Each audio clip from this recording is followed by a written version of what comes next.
What's up? Welcome to the Existential Stoic podcast. Do you think success is just about achievement? Is it about you against everyone else in the world? And do you often wonder what has that done to us?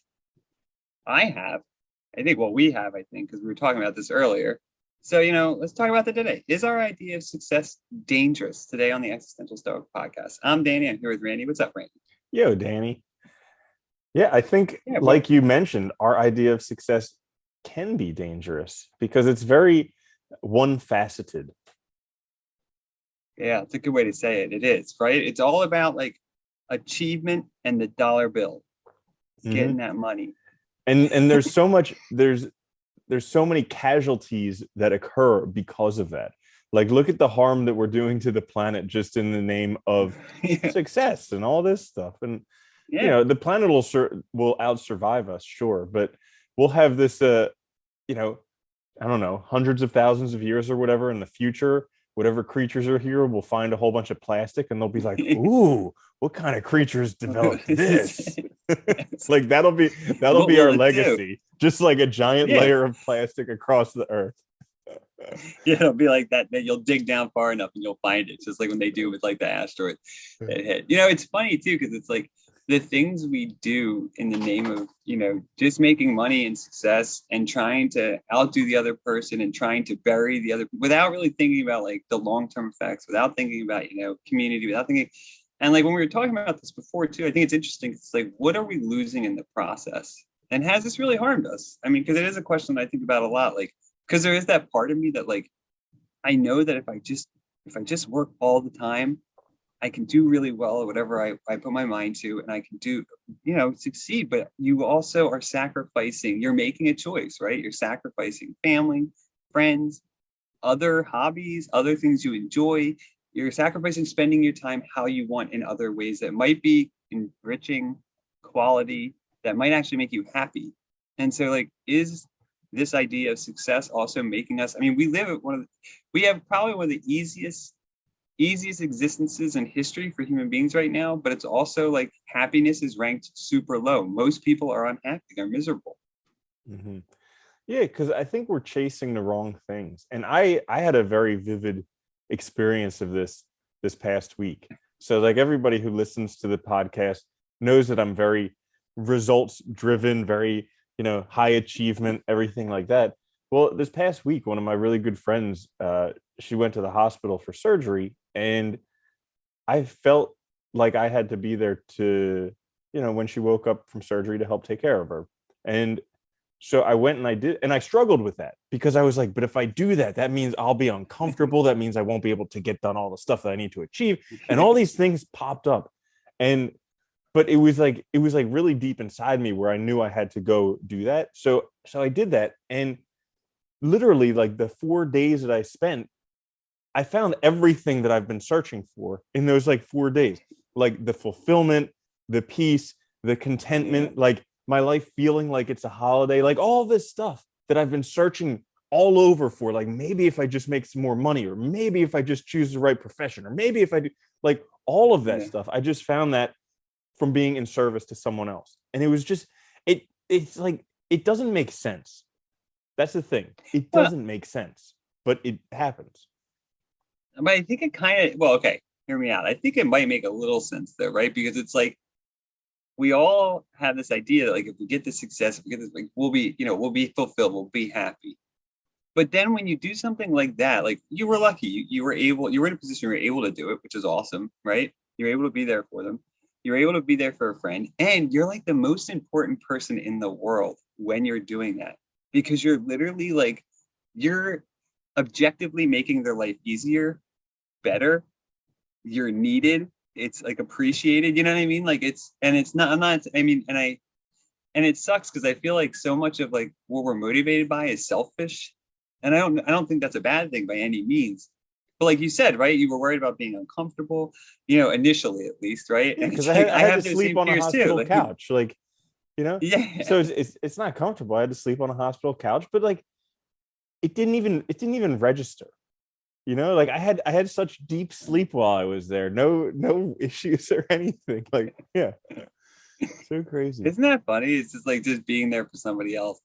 And I think that's like, maybe that is our problem. Cause like when we were talking about this briefly before, I was thinking about, like so much of like how this world's transitioned into this success oriented, achievement oriented, but like not even like, I wouldn't even say real achievements always. They can be empty because it's just about the money. It's not about actually what you do. It's not about making the world better. Like I think of achievements and I look at like these great philosophers and stuff, and they were interested in ideas.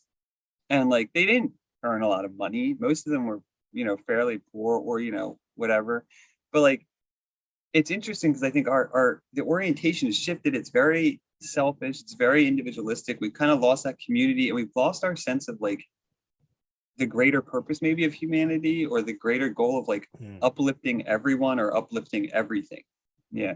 Yeah, it's become a very selfish society, and especially in America and everything like that. Everybody's like, what's in it for me? And yeah. How do we so I mean, look, we all live with this idea of success. I do, you do, and I want to succeed. So how can we help? Because if people see this too, if they struggle with this, what do we need to do to kind of both live in this world, but also maybe, not sacrifice our happiness entirely, not destroy our lives in the process? Well, okay, so first off, I would say that this is just my experience. So try this on, see if it One fits. person's Like experience. maybe, yeah. So like maybe this stuff doesn't work for you. But like I remember very vividly when I was a kid. I used to be a Boy Scout, and probably one of the greatest feelings that I ever had was one day after we spent all day cleaning up a cemetery, and it was like miserable. There was like, it was a mess. There was poison ivy all over the place, and I'm allergic to poison ivy. So like everywhere I went, I was always on like high alert. One of the dads actually got poison ivy in his mouth, and like had God, terrible really? experience. Yeah. But because he was doing the weed whacker, and so like and it got into his mouth. And the oils can get in there. Yeah. It's terrible. But like at the end of the day, after struggling through the entire day, the cemetery was like beautiful. And I drove past it a lot as a kid. And I just remember like the feeling that I had after that was immense. So like trying to find those feelings for yourself, like the same stuff I found this past week, trying to find those feelings for yourself, because for me, it's being in service to other people, but that may not be for everybody. Like for other people, it may actually be, being on stage in front of everybody singing, or it may be having a novel that everybody reads, whatever it is, like finding what that is and then trying to direct your life towards that. Because just going after money is somewhat inauthentic, because money's it's pieces of paper or cloth or whatever it's made of. And while it is a medium that can help you get somewhere, if you just collect too much of this cloth paper, it's not fun, because then you get to a point where you're like, oh, this is what I thought I wanted. Now I have it. This is totally empty. What's wrong with me? Now what? Yeah. And it's funny. We have so many examples of that. It's absurd. And yet everybody still goes for the same thing. And I also like what you said too, because it's like that idea of like, just doing something to like, in that case, improve your community, or just doing something for others. I mean, like, and it could be anything. Like, and I think that's one of the things we kind of lost, is this, our mindset on just focused on enriching ourselves in terms of like monetary wealth. We've kind of isolated ourselves from others and from our community in a way where we don't sort of see our impact on the world. We don't see that direct relationship between like our choices, our actions, and a better environment or a better place to live in general. Like, I think that's a huge factor. That's a good one. Yeah, I would also say that so at first you have to take care of yourself, and then once you do that, you can take care of other people. So like a lot of people think success is money or a better job or promotion, whatever it is, because they think that will enable them to do the other things. And partially yes, but also partially you have to, like anything with money, you need to know how much you're making and how much you're spending. Yeah. because people get Yeah. caught in the trap of just trying to increase how much they're making.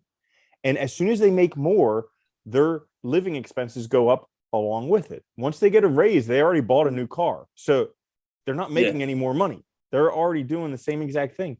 So the goal should be, and again, I'm just talking from personal experience, but the goal should be trying to make as much as possible while trying to decrease your expenses as possible. So then you have that little gap that you can actually put into savings, which will eventually, if you invest it intelligently, will allow you to then make money from those investments.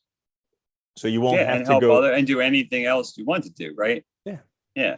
yeah. And then that gives you a little bit of freedom to where you can go and pursue the other things, because doing it backwards doesn't really work either. Because if you just try and help other people and you're broke and you can barely take care of yourself, Yeah. you're not helping them and you're not helping yourself.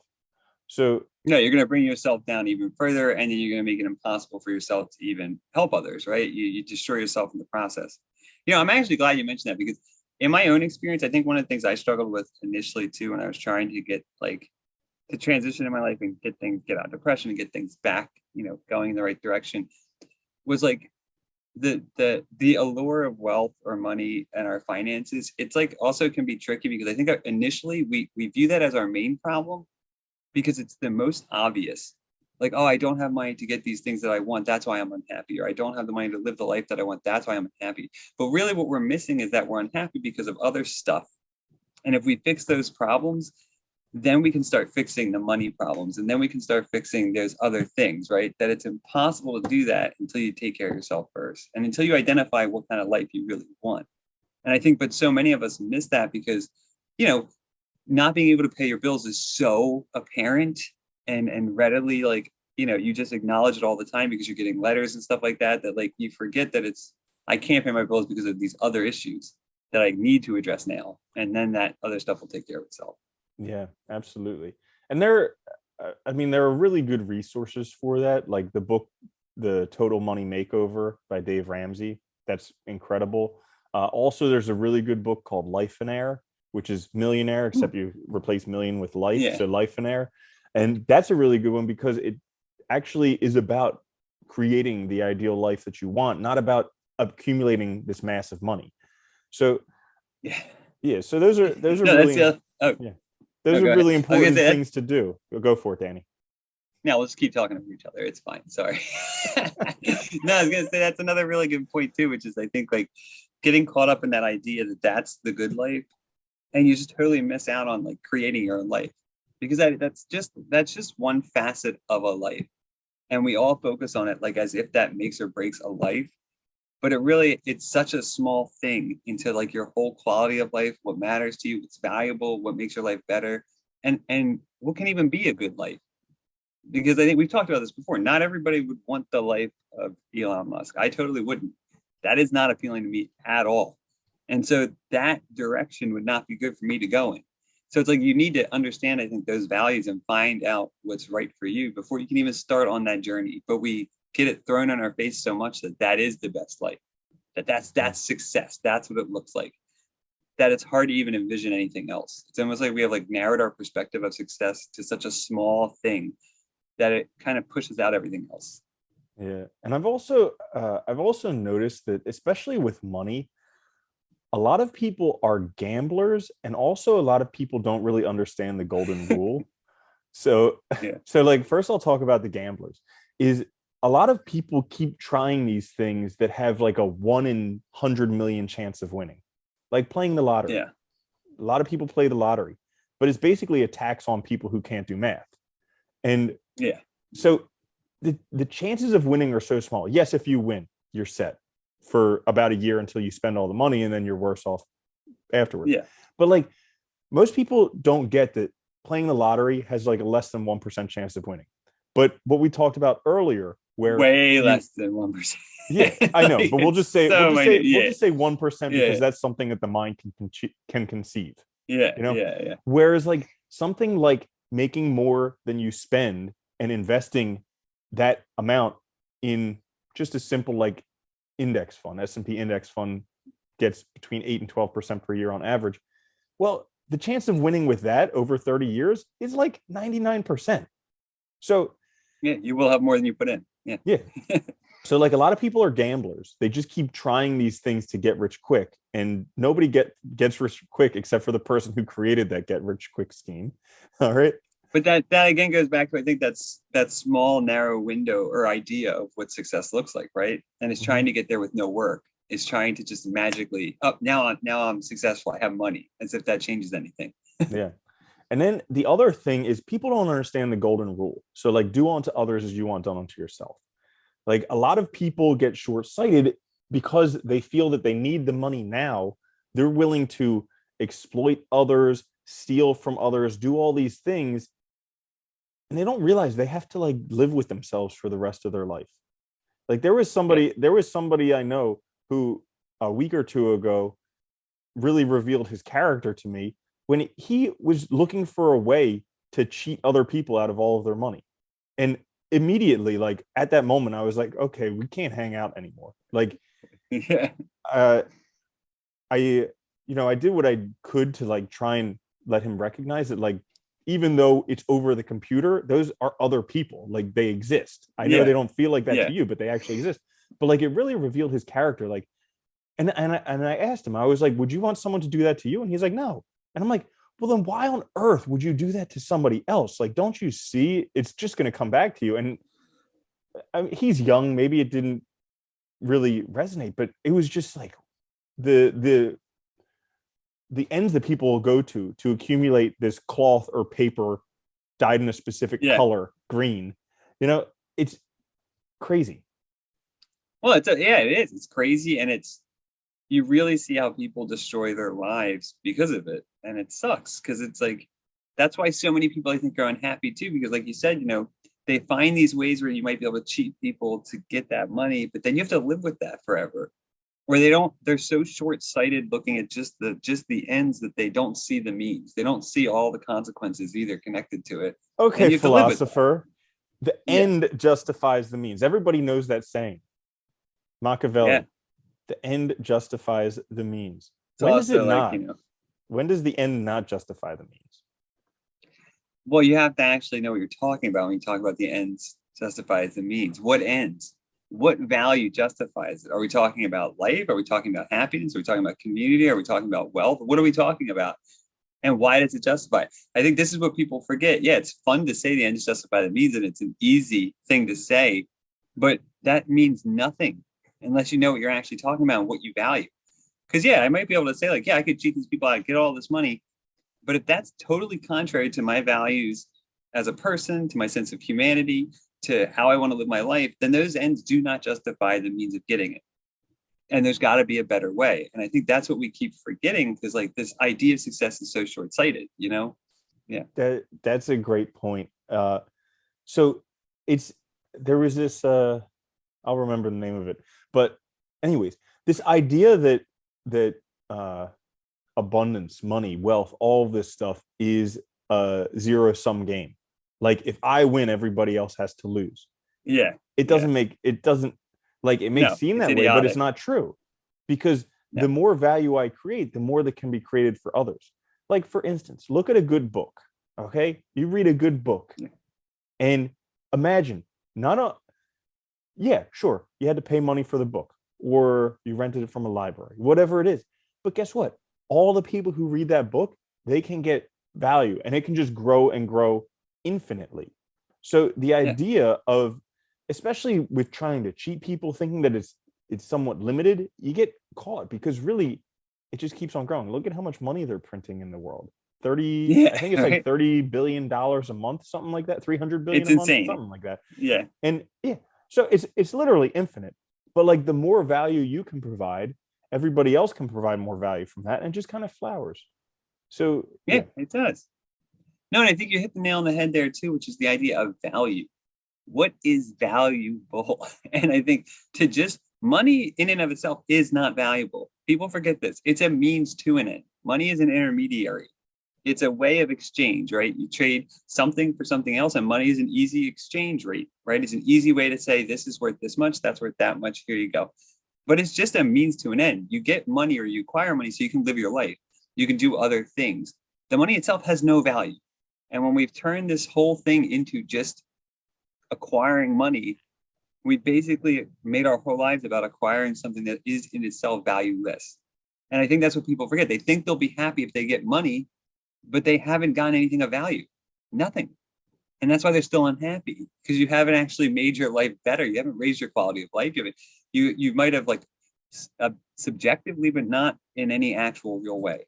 And I think this is why like the philosophers have always said, like being a good person, whatever that means to you, creating a life for yourself, being authentic, all these ideas, they're not about just acquiring wealth. They're about the type of person you actually are, become, and want to be. And I think that's where we kind of miss this a lot. Yeah. Yeah. And so I guess how does someone figure that out? Because I imagine people who are listening, maybe not everybody, but I imagine some people who are listening are the same spot that I was once in life, where you're like broke or in debt, you're working a job you hate, you're living a place you hate, you have to interact with people you hate all day. So like, how do you get from there to actually living a life that you want to? You know, it's funny though. I feel like I was there too. I was totally in that place, and sometimes I find myself there unwittingly again and not meaning to, right? It happens sometimes, but it's not never as bad, obviously, as it was before, I guess I should say. But I think you need clarity when you're in that situation. Because the problem is I think when you're in a situation where you're depressed, broke, you hate the things around you, you hate the life you have, it's easy to look for a quick solution. It's easy to gamble, right? It's easy to look at it and say, my problem is wealth, my problem is money, that's my problem. And to have this sort of narrow, so you have blinders on, right? Because you're constantly looking at your phone, you're constantly watching TV, you're seeing all these people with a ton of money seemingly doing whatever they want. They're happy, they're smiling, they're drinking beers on the beach, whatever the hell they're doing, right? In Lamborghinis and stuff. And like, you feel miserable, but you need clarity. You need to like look around you and ask yourself, like, well, what about this is maybe my fault? Or what's in my power to change? What can I do to actually improve my life now as it is? And start building up slowly. And yes, it probably will involve making more money, but it's not about just acquiring money, endlessly. I think we're missing something significant. Yeah, I agree, definitely. And I think the idea of making more money, like that's a common saying, whereas it would be more helpful if like we had something like increasing our income gap or something like that. And when I say that, people are going to think, well, the income gap between the rich and the poor. That's not what I'm talking about. I'm talking about the income gap between how much money you make and how much money you spend, because that's the clearest indicator between you and your happiness related to money, and also with life, because the bigger your income gap, the more freedom it gives you in life. Like, and but like once you get that, once you build that income gap up and save it into a point where you realize, oh, I can not work for a few weeks and I'll be okay. Oh, I can not work for a few months and I'll be okay. And like all of a sudden that gives you freedom to be like, but wait, I hate my job. Why am I still going there? Why don't I take those months and start figuring out what I want to do, or start trying to do something that I want to do with that? Yeah, it gives you freedom to start living your life as you really want to, right? And I think that's crucial. And like when I say clarity, I think that works really well with what you were saying too, because like looking at your life and asking yourself, like, am I buying things because I'm depressed? Am I trying to make myself happy in empty ways? Trying to show off to other people that I don't even care what they think? Am I trying to, it's like, what am I actually trying to do? And how is that hurting me from actually having real quality of life, real happiness, real enjoyment? Am I isolating people I love because I'm like, angry or depressed or mad or jealous or whatever? And like actually looking at that and then addressing those things, I think we can actually make our lives a lot better. And it's hard. It takes a lot of time. I think that's the other thing that I should say that, right? Because as you pointed out, people like gambling because it seems like a quick thing. Like somebody wins the lottery. And it's like, yeah, I guess somebody theoretically does, right? And they get this quick bump. So it's very appealing in that sense. But I think it's way more appealing the long haul, because you actually make real change that has a real impact and has real value. And you might not see it right away, but as soon as you start seeing it, it snowballs. Like everything we talk about, like the small delights, all of that. It's like you just start seeing how things are better and better, and the world can't turn around again. It can't turn back to the way it was. Yeah. And what you say there is important is that you kind of become somebody else. Like the end goal isn't really that important. It's the person you become in achievement of that goal. So, like, case in point with people and money. So, somebody who learns to increase their income gap and save and invest money, they learn how to handle money. So then when they have a lot of money, they know how to handle it and they're okay. Whereas somebody who wins the lottery, they've done studies on this. Most people who win the lottery end up blowing it all and then being more depressed than Bankrupt. before they won the lottery. Yeah, Yeah. because they didn't learn the skills to how to handle money.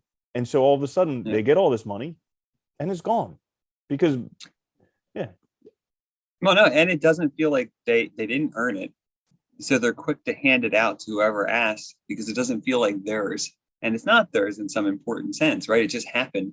And that's why they end up bankrupt later, usually within like a year. It's crazy. Yeah.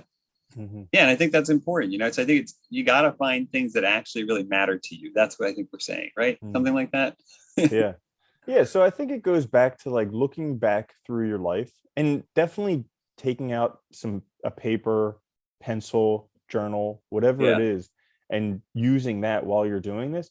And like thinking about times in your life where you felt really fulfilled or really content or you felt really just good about yourself. And why was that? Did you have a bunch of this paper money? Maybe, probably not. Like there, so I just finished reading this book, The Way of Integrity. And Oh, yeah. yeah, so we read books together of the same author, and she's great. And one of the things she was talking about was one of her clients, how he was basically on the path of money, multimillionaire, and he just thought like, but it wasn't enough. Like he needed more money because he thought that everything in his life was just because he didn't have enough money. He already had enough money to live 10 lifetimes, but he thought that it was more money that was the answer. And she would guide him back through these exercises, and he would be like, oh yeah, it was like back before I had any money, when I was just like camping with a friend. Like that was the ultimate moment of his life. And Yeah. and she was like, well, maybe you should go towards that. Maybe that's where your happiness lies. And he's like, oh no, you just don't understand. I just need to make more money, and then it'll happen. So Yeah. like, yeah. So Then I can camp whenever I want. yeah, exactly. So like It's the like, clarity that you're talking about is not deceiving yourself, because we're the easiest to deceive. Like we know how to get around our own brain. So not deceiving yourself, because going after those moments that actually make you happy will do it a lot more quickly than going after this intermediate thing to get there. one of my favorite things that one of my favorite philosophers is Nietzsche. And one of my favorite things he says is that, like, the greatest virtue is honesty, and like personal honesty, being honest with ourselves, because it's hard. And we are also very good at deceiving ourselves. And I think that's what we need. We need to be honest with ourselves about what really matters, why we're doing things, and what we really want ultimately. Like, what kind of world do we want to live in? What kind of person do we want to be? All of these things matter so much. And I think so few people actually ask those questions because it's so much easier just to put blinders on, right? And just go for it. And it's way too late when you realize that this is not what you want and you're miserable. Yeah, a lot of people think there's no cost to lying, or there's very minimal cost to Yeah. lying. But in book after book and program after program, like the benefits of honesty, yeah, it's tough because you have to go, Oh, like, yeah. we live in this giant cultural lie. So Yeah. Yeah. actually standing up and being honest throughout all of that is really difficult. But even if money is your thing, because I think everybody has to earn too much money to realize that that's not where it is. But like even if money is your thing, they've done studies of the world's richest people, and I think this was from the Millionaire Next Door. But like the one value that the richest people in the world have, all of them, is high integrity, like being honest, doing Yeah. doing what they say they're going to do. Like integrity is the one thing that aligns all the wealthiest people in the world. And you're like, but what about that scammer and this guy and he's crooked and whatever? Yeah, sure, you can find examples. There's Yeah. 8 billion people in the world, but the one thing that almost all of them have is integrity. And it makes sense because once you're honest, then like you know what your intention is, the world knows what your intention is, and you don't have to worry, because if stuff doesn't align with you, you could be like, okay, fine, like not for me, cool. Yeah. I'm just going to continue doing what I'm doing. You know, it's funny. Aristotle said that the level of exactness we should look for has to be relative to the problem. So when we talk about ethics or we talk about goodness or we talk about value, we're not looking for perfect exactness because you can always find examples outside of the norm or that don't fit with your thing. And it's understanding that that's key to understanding, like, you know, what the problem is. And I think you make a great point there that like you can always find, yeah, these people that scam people, rip people off that are wealthy, but are they happy?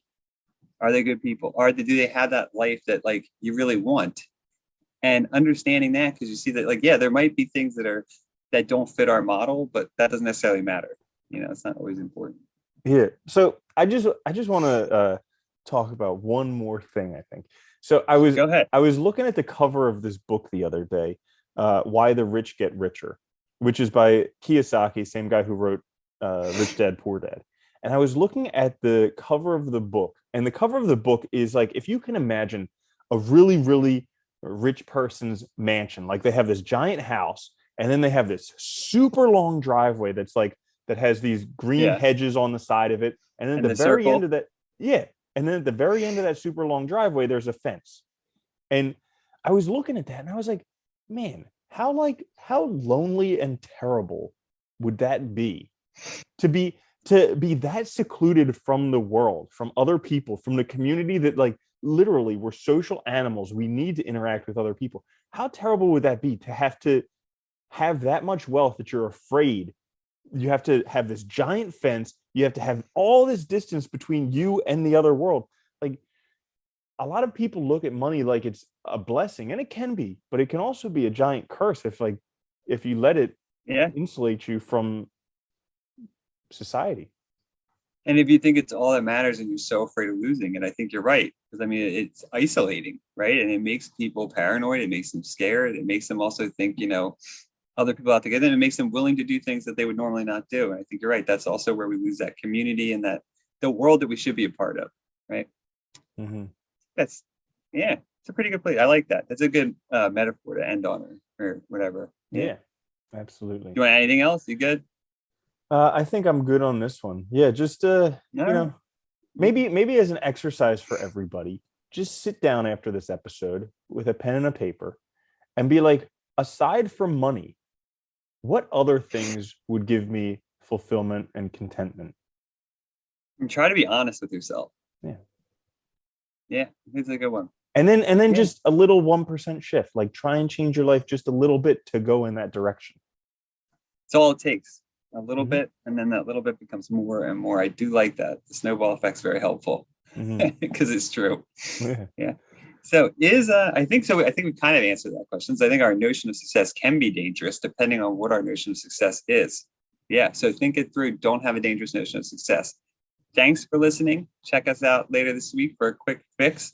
Watch us on YouTube. Listen wherever you get your podcast. Like, subscribe, share. It helps us out a lot. And we will be back later. Yeah, with more. Until then, though. Later, Randy. Later, Danny.